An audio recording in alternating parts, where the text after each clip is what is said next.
ഒന്നാം പിണറായി സർക്കാരിന്റെ കാലത്ത് രാഷ്ട്രീയ കേരളത്തിലേറെ കോളിളക്കം സൃഷ്ടിച്ച സംഭവമായിരുന്നു യൂത്ത് കോൺഗ്രസ് പ്രവർത്തകൻ ഷുഹൈബിനെ കൊലപ്പെടുത്തിയ കേസ്. CPM പ്രവർത്തകർ പ്രതികളായ കേസിൽ കൊലയാളി സംഘത്തെ രക്ഷിക്കാൻ സർക്കാർ പല ഇടപെടലുകളും നടത്തി. CBI അന്വേഷണത്തെ എതിർത്തു. അതിനായി ലക്ഷങ്ങളും കോടികളും ചിലവഴിച്ചു. വിചാരണ നടപടികളും നീട്ടി. എന്നാൽ UDF സർക്കാർ അധികാരമേൽക്കുന്ന അതേ ദിവസം ഷുഹൈബ് വധക്കേസിൽ വിചാരണ ആരംഭിക്കുകയാണ്. തലശ്ശേരി അഡീഷണൽ സെഷൻസ് കോടതിയിലാണ് നടപടി.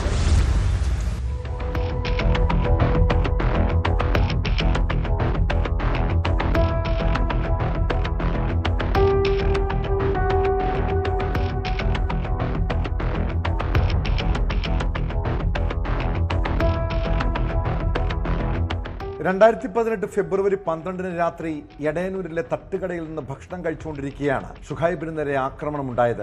ബോംബെറിഞ്ഞ് ഭീകരാന്തരീക്ഷം സൃഷ്ടിച്ചായിരുന്നു കൊലപാതകം. 27-കാരനായ ഷുഹൈബിന്റെ ശരീരത്തിൽ 30-ലധികം വെട്ടുകളുണ്ടായിരുന്നു. പ്രാദേശിക CPM പ്രവർത്തകരാണ് കേസിലെ മുഴുവൻ പ്രതികളും. കൊലപാതകത്തിൽ നേരിട്ട് പങ്കെടുത്ത പ്രധാന പ്രതികളടക്കം 11 പേരുടെ പേരിൽ പോലീസ് കുറ്റപത്രം സമർപ്പിച്ചു. 8 വർഷം കുടുംബവും കോൺഗ്രസും നടത്തിയ നിയമ രാഷ്ട്രീയ പോരാട്ടത്തിനൊടുവിലാണ് വിചാരണയ്ക്ക് തുടക്കമാകുന്നത്.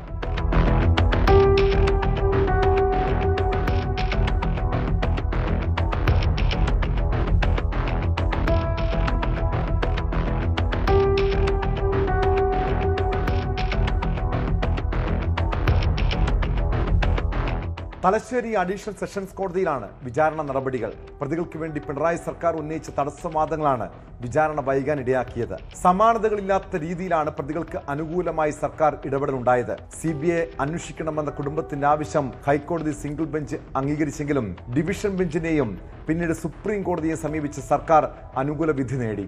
CBI അന്വേഷണത്തിനെതിരെ കോടതിയിൽ പൊരുതാൻ പൊതുഖജനാവിൽ നിന്നും പിണറായി സർക്കാർ ചിലവാക്കിയത് 86 ലക്ഷം രൂപയായിരുന്നു.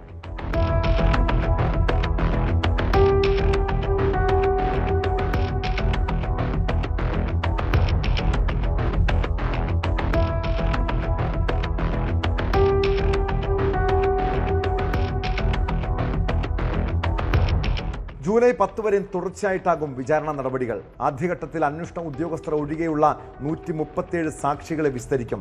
UDF സർക്കാർ അധികാരമേൽക്കുന്ന അതേ ദിവസം തന്നെ യൂത്ത് കോൺഗ്രസ് പ്രവർത്തകൻ ഷുഹൈബിനെ കൊലപ്പെടുത്തിയ കേസിൽ വിചാരണ തുടങ്ങുന്നു എന്ന പ്രത്യേകത കൂടിയുണ്ട്.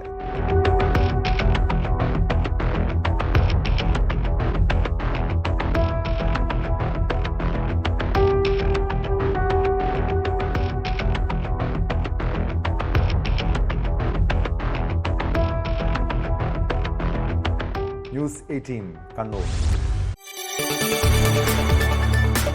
കൂടുതൽ വാർത്തകൾക്ക് news 18 Keralam YouTube channel subscribe ചെയ്യുക.